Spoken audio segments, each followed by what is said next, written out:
Charles Johnson versus Muhammad Mokaev. All right.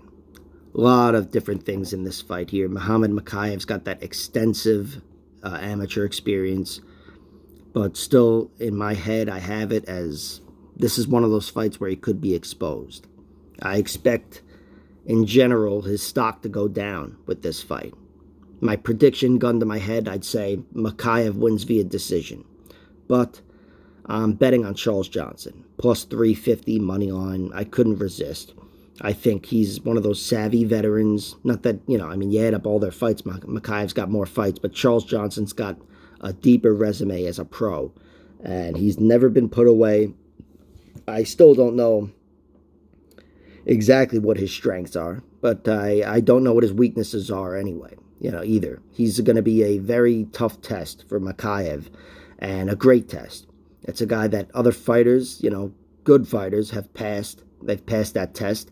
But Muhammad Mokaev, despite all the hype and whatever, he's still very young, and he's still figuring out who he is as a fighter. I know everybody seems so sure. He knows he's a wrestler and whatever, but he's got to be put in a lot of different spots, a lot of different situations in which he's, half overwhelmed and put into danger, facing adversity, and this is going to be one of them. I see Charles Johnson having success with his stand-up in between the wrestling.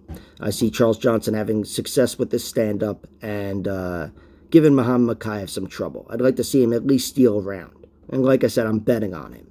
But Muhammad Mokaev, with his wrestling pedigree, I just think he's, he's going to win this fight. If I had a gun to my head, I'd go with Mokaev. But there's no money there. It's not worth it, and there are some sure things, but none of those sure things are, in their early 20s. So I'm betting on Charles Johnson, money line, plus 350.